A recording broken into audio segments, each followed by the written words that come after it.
네, 여러분 안녕하세요. 잘 지내고 계시죠? 예, 저는 토지다의 랜디입니다. 자, 오늘은 여러분들께 제가 무엇을 설명해 드리고자 하면 저도 가끔 저 혼자 현장을 다녀보고 소위 말하는 임장, 현장 답사를 많이 다니죠. 제가 예전에는 뭐 일주일에 한 번 정도, 많으면 한 달에 두 번, 세 번은 꾸준히 다녔는데 요즘에는 뭐 한 달에 한 번 또는 두 달에 한 번 이렇게 제가 가고 싶은 곳 아니면 최근에 이슈가 되었던 곳, 이러한 곳을 제가 종종 다닙니다.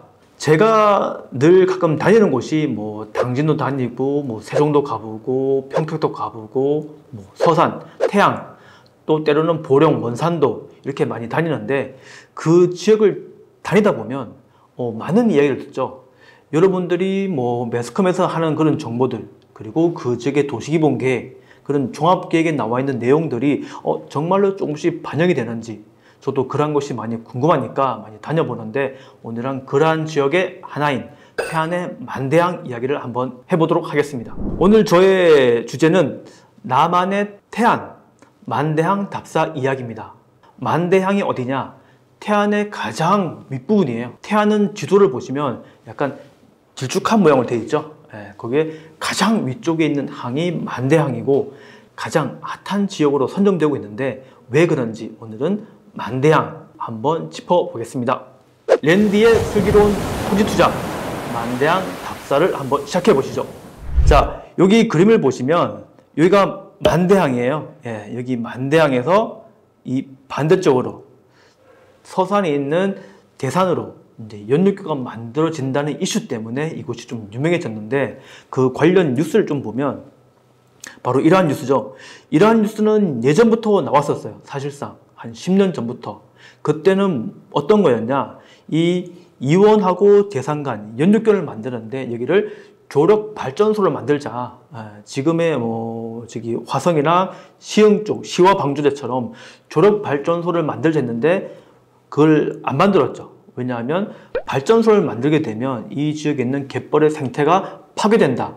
그래서 그때는 이제 사업을 취소했고, 지금 계속 나오고 있는 얘기가 이런 이원 대산간 가로림만 연륙교 이 얘기입니다. 그래서 지금 태안에서도 이러한 연륙교 사업을 교통망을 좀 더 확장시키고 태안과 서산을 이어주는 하나의 또 다른 교통망의 진입로가 되는 곳이 이곳이다 보니까 이러한 만대항이 좀 이슈가 되고 있는 것 같습니다. 여기 보시면 태안에서 뭐 북이든 중부든 남부든 이런 교통망 체계가 많이 활성화되면 당연히 다른 지역에서 유입되는 그 진입로가 바뀌게 되겠죠.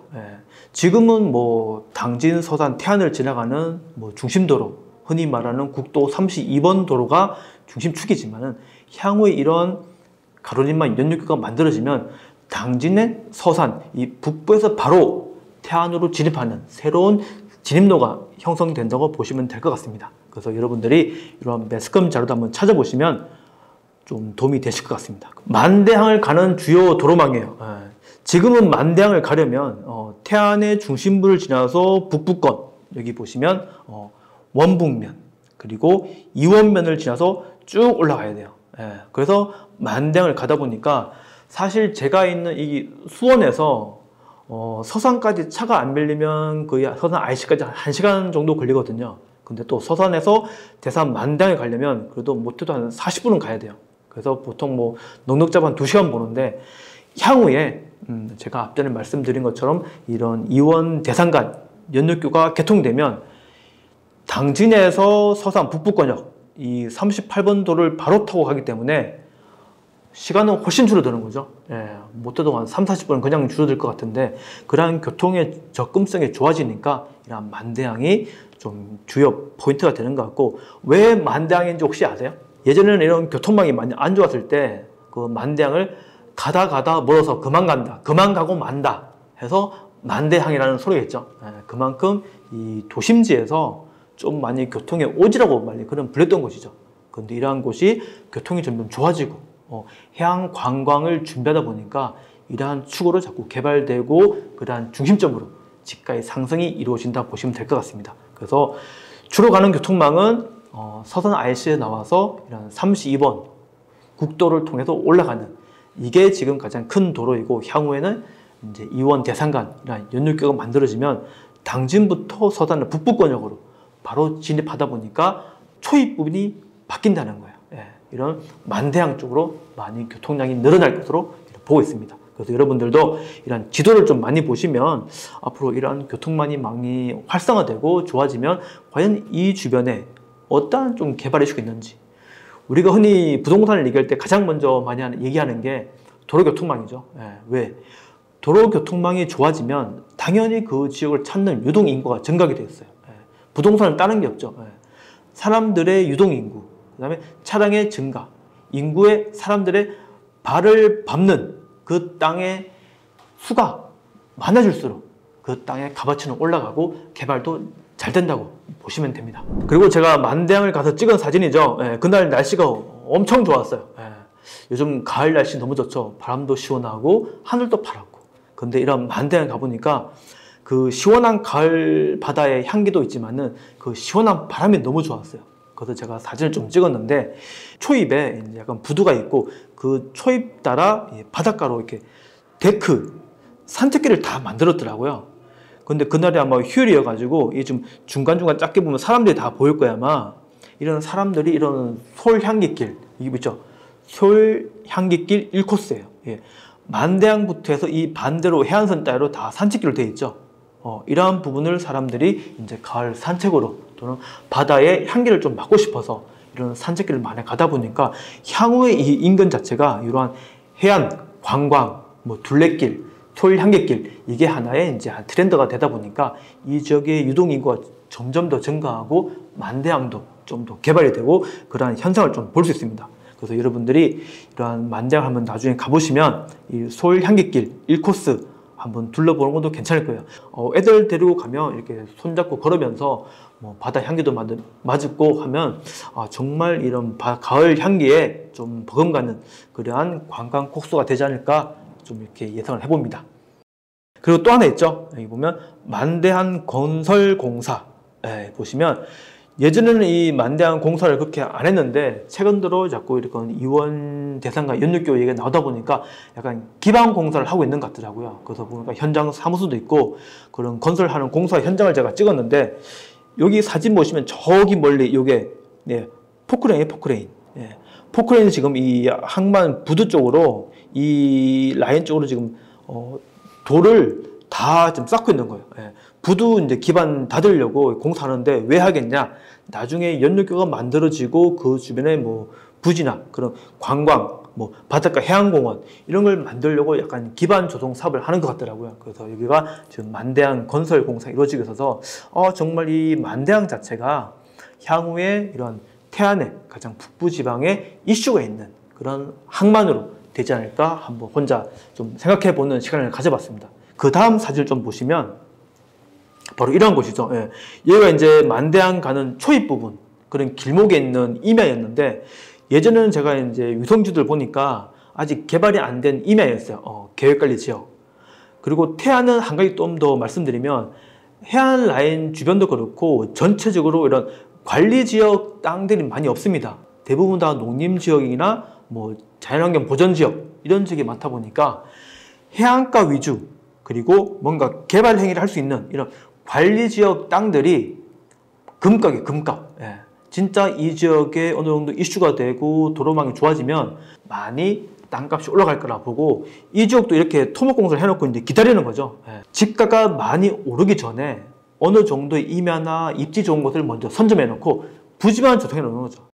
이러한 지역을 진짜 예를 들어 평당 뭐 40, 50 해놓고 사두고 개발을 한 다음에 나중에 진짜 유동 인구가 많고 그 지역에 필요한 뭐 펜션이든지 뭐 고급 주택들 이런 걸 해서 이제 분양하게 되면 그 집가 상승은 뭐 기본 100만 원, 150만 원 이렇게 가겠죠. 현장을 가셔가지고 그 주변에 그런 개발되는 분위기를 좀 느끼셔야 돼요. 매번 뭐 말씀드리고 뭐 도시기본계획 보라 뭐 하지만은 그거는 진짜 종이로 보는 거죠. 근데 막상 현장을 가보면 그 지역의 주민들 얘기도 들어보고 여기가 왜 이렇게 개발되는지 한번 들어보셔야 돼. 그리고 그 지역의 뭐 매물도 한번 물어보고 제가 이 지역을 갔을 때 들은 얘기는 그거예요. 그 마을 주민이 그러더라고요. 앞으로는 태안에 진입로가 바뀔 거다. 북부권부터 새로운 교통 지림로가 될 거다. 그렇게 말씀하시더라고요. 예. 그 주민들도 다 아는 거예요. 예. 그분들이 뭐 공법을 공부하고 도시기본을 공부하고 물론 책자로 공부했을까요? 아니죠. 예. 그 지역의 분위기예요. 예. 자기들끼리 주고받는 내용들. 저기 공사가 왜 되냐? 한번 가서 물어보는 거죠. 향후에 이런 걸 다 준비하기 위한 기초공사다. 그런 걸 많이 듣다 보니까 여러분들이 현장을 가시면 이러한 현장도 보고 주변에 그런 얘기도 들어보고 그런 것이 정말 제대로 된 토지 투자 공부의 하나의 소스가 되는 거죠. 그리고 여기도 제가 이제 여기가 어디냐 그러면 여기 603 지방도로 있죠. 이 도로도 지금 4차선 계획을 가지고 있어요. 왜냐? 이 가로림만, 해안도로 이런 데 관광의 거점을 만들기 위해 가지고 교통을 점점 확장시키는 거죠. 거기에 보면 북부권에 뭐 하간포든 신두리, 만리포. 이미 만리포는 개통이 많이 됐죠. 이 도로 자체가. 그래서 이 북부권을 개발하기 위해 가지고 이런 지방도, 603 도로나 뭐 634 이런 도로를 다 확장시키는데 만대항은 이 길로 가는 거죠. 603. 제가 아까 방금 토목공사 보여드린 데가 바로 여기예요. 예. 이 부분이죠. 지금 보면 임야의 임야. 근데 이거를 부지를 조성해 가지고 향후에 여기가 교통이 좋아지고 관광이 증가하면 여기 뭐 군생이든 그런 상업시설로 바꿀 수 있는 거죠. 왜냐하면 계획관리 지역이에요. 여기 주말에 그렇게 사람들이 많이 온대요. 코로나다 보니까 사람들이 약간 공기 좋고 한적한 곳, 좀 가족끼리 쉴 수 있는 곳, 그런 곳으로 이쪽을 많이 찾는다는 거예요. 네, 거리가 많이 먼데도 다들 오시더라고요. 이 전체가 다 가로림만 이제 개발되는 그런 곳이죠. 가로림만 국가해양정원 해가지고. 근데 여기가 왜 좋았냐? 이렇게 바다가 보여요. 여기 다 갯벌 체험하는 곳이에요. 이러한 곳도 여러분들이 갯벌 체험하고 애들 이렇게 뻘을 느끼고 바다를 향기를 느낄 수 있는 곳, 이러한 곳이 앞으로 많이 활성화되고 개발되다 보니까 이러한 태안 쪽에 해안 라인을 좀 더 한번 강조해 주고 싶고 여러분들도 꼭 한번 가보세요. 북부권역은 태안의 만대항을 얘기했고 이제 마지막 남부권역이죠. 거기는 고남면 영목항입니다. 고남면 영목항을 알면 만대항은 그냥 보이는 거예요. 왜냐하면 고남면 영목항도 한때는 개발이 안 됐죠. 영목항 맞은편에 보령의 원산도가 있습니다. 그 원산도에 연육교가 만들어졌죠. 그리고 다시 원산도에서 보령 대천항으로 해저터널이 개통이 됩니다. 당연히 이런 대천에 있는 이런 관광객이 영목항을 통해서 다 태안으로 가는 거예요. 그러다 보니까 이 영목항이 지금 가장 큰 이슈가 되고 있죠. 그 주변 도로가 주변에 뭐 건축할 수 있는 관리지역 땅 거의 뭐 200, 300일 거예요 아마. 북쪽에는 가로림만 주변으로 개발되고 이 고남면, 영목항에 있는 거는 천수만이 개발되는 거예요. 그래서 이 해안 라인으로 보시면 쭉 내려가는 이게 바로 태안의 롱비치 둘레길입니다. 만대항을 얘기할 때도 서울 향기길 말씀드렸죠. 그것처럼 이게 해안 위로 개발되고 이 남부도 마찬가지예요. 이 항만주의로 해안도로 그게 하나의 핵심입니다. 태안은 다른 거 볼 거 없어요. 그냥 주변 해안 라인으로 어떻게 개발되는지, 왜 관광도로가 만들어지고 이러한 둘레길이 가장 이슈가 되고 있는지 그걸 중점으로 보셔야 돼요. 그리고 그 둘레길 중간중간 포인트, 용도지역이 관리지역 땅들, 그런 땅들이 앞으로 집가가 많이 올라가고 몸값이 금값이 된다. 그걸 한번 좀 잘 지켜보시면 이러한 지역도 여러분들 투자를 하시거나 뭐 현장 갈 때도 눈에 쉽게 좀 잘 들어오실 거예요. 여기도 예전에는 아무것도 없었어요. 근데 영목항 주변으로 아까 제가 만대항 공사하는 것처럼 항만 부두 공사를 조금씩 시작했었죠. 왜냐하면 연육교 개통과 동시에 관광객이 모여들면 수요에 알맞는 유휴시설이 만들어져야 돼요. 그런 부대시설을 준비하기 위한 공간에 지금 만대항이든 영목항이든 공사가 많이 이루어지고 있다는 점 좀 보시면 될 것 같고, 제가 오늘 뭐 짧게나마 이렇게 설명드린 이유는 여러분들도 시간 되실 때 저처럼 이렇게 한번 바람처럼 쭉 다녀보시면 그때 랜디님이 말씀하는 그런 내용들이 정말 이루어지고 있구나. 나 혼자 이렇게 드라이브 가면서 답살 때도 이런 포인트 짚어주는 것을 좀 알고 가면 여러분들이 이런 현장 답사도 좀 더 재미있고 유익한 시간이 될 것입니다. 자, 오늘 제가 태안을 좀 이렇게 정리해드리면 태안은 북쪽 만대항, 남부는 고남면 영목항, 이런 항만의 교통의 지림로가 새로 형성되는 거고, 그러한 교통이 만들어지는 주변 해안가 라인이죠.